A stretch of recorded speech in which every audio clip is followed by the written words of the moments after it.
జగన్మోహన్ రెడ్డి గారు వస్తే ఈ జిల్లాకి వేరే జిల్లా నుంచి కూడా మా నాయకుడు ఇక్కడికి వచ్చారని చెప్పి మా ఇన్ఛార్జీలు పార్టిసిపేట్ చేస్తే వరుసపెట్టి అందరికీ నోటీసులు ఇచ్చి అంటే ఒక మెసేజ్ జగన్మోహన్ రెడ్డి గారు వస్తే మీరు ప్రోగ్రాంలో పార్టిసిపేట్ చేస్తే మిమ్మల్ని కూడా మేము వదలము అనేటువంటి ఒక మెసేజ్ ఇస్తున్నారు. పెట్టుకోండి, ఎన్ని పెట్టుకుంటారు, చాలా పెట్టారు. ఇప్పటికీ వేధిస్తూనే ఉన్నారు. ఈ సంవత్సర కాలంగా కేసుల మీద కేసులు పడతానే ఉన్నాము. అక్రమ కేసులు పెట్టారు, వేధింపులు, ఇబ్బందులు, ఎక్కడికక్కడ అడ్డంకులు క్రియేట్ చేస్తూ ఉన్నారు. అయినా మేము భరిస్తూ ఉన్నాం. మా నాయకుడు జగన్మోహన్ రెడ్డి గారు వెంటే నడుస్తాం. మా నాయకుడు జగనన్నని ముఖ్యమంత్రిని చేసుకునేదాకా మేమెవ్వరం కూడా మీరు ఎన్ని ఇబ్బందులు పెట్టినా, మమ్మల్ని మేము తిరగొద్దన్నా, కనపడొద్దన్నా, కేసులు పెడతామన్నా, పెడుతూ ఉన్నా, మమ్మల్ని వేధించినా ఇక్కడ ఎవరు కూడా భయపడరు అని చెప్పి తెలియజేస్తూ ఉన్నాం. అలాగే మీరు ఎన్ని ఇబ్బందులు పెట్టినా ప్రజలకు అన్ని విషయాలు తెలుస్తున్నాయి, అన్నీ రియలైజ్ అవుతూ ఉన్నారు. మీరు చేస్తున్నటువంటి పాపాలు, మీరు చేస్తున్నటువంటి అక్రమాలు, మీరు పెడుతున్నటువంటి ఇబ్బందులు ఈరోజు సామాన్యుల దగ్గర నుంచి ప్రతి ఒక్కరికి కూడా అందరూ కూడా నోటీస్ చేస్తూ ఉన్నారు.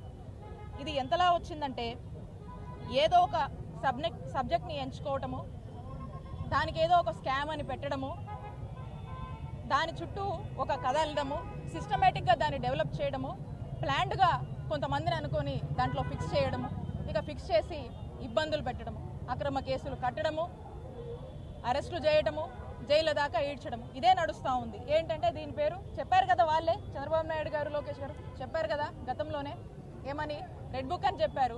మరి వచ్చాకే చూసాము ఎక్కడికక్కడ రెడ్ బుక్ అని అడ్వర్టైజ్మెంట్లు కూడా వేశారు.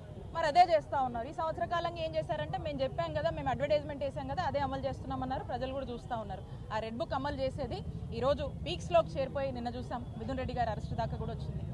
లేనటువంటి, జరగనటువంటి ఒక స్కామ్ అని చిత్రీకరించి మరి ఈరోజు క్రమక్రమంగా చూస్తూ ఉన్నాం. దీని మీద కొన్ని డెవలప్మెంట్స్ తీసుకొచ్చి మరి ఏ విధంగా అరెస్టు చేసి జగన్మోహన్ రెడ్డి గారు చుట్టూ ఉన్నటువంటి మనుషుల్ని ఇబ్బంది పెట్టేటువంటి ఒక ప్రయత్నమే జరుగుతూ ఉందని మనకు స్పష్టమవుతా ఉంది.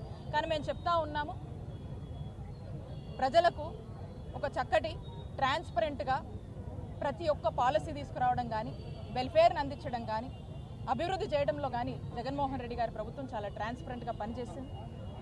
ఎక్కడ ఏ ఇంటెన్షన్ లేకుండా చక్కగా ప్రజలకు మేలు చేయాలి, చక్కటి ప్రజాపాలన అందించాలి, చక్కటి అడ్మినిస్ట్రేషన్ అందించాలి, చక్కటి ప్రజా సేవ చేయాలి అనేటువంటి ఉద్దేశంతోనే జగన్మోహన్ రెడ్డి గారు వారి యొక్క 5 సంవత్సరాల పాలనని ప్రజలకు ఇచ్చారు. మరి ఈ రోజున వీళ్ళు ఏవేవో మాట్లాడుతూ, ఏవేవో అంటూ, ఇవన్నీ తట్టుకోలేక ఏదో ఒకటి చెయ్యాలి అని చెప్పేసి నడుంగట్టుకొని ఇలాంటివన్నీ కూడా చేస్తూ ఉన్నారు. కాబట్టి ప్రజలందరూ కూడా అన్నీ గమనిస్తూ ఉన్నారు. మేము ఎటువంటి తప్పు చేయలేదు, మా వైఎస్ఆర్ కాంగ్రెస్ పార్టీ ప్రజలకు మేలే చేసింది, మా జగనన్న ప్రభుత్వం ప్రజలకు మేలు చేయడానికే పనిచేసింది. మీరు ఎన్ని ఇబ్బందులు పెట్టినా, ఎన్ని ఆటంకాలు క్రియేట్ చేసినా మా పోరాటం ప్రజల తరఫున ఆగదు. ప్రజల కోసం నిరంతరం వైఎస్ఆర్ కాంగ్రెస్ పార్టీ పోరాడుతుంది. ఎక్కడ ఎవరికి కష్టం వచ్చినా కూడా జగన్మోహన్ రెడ్డి గారు ఖచ్చితంగా అక్కడ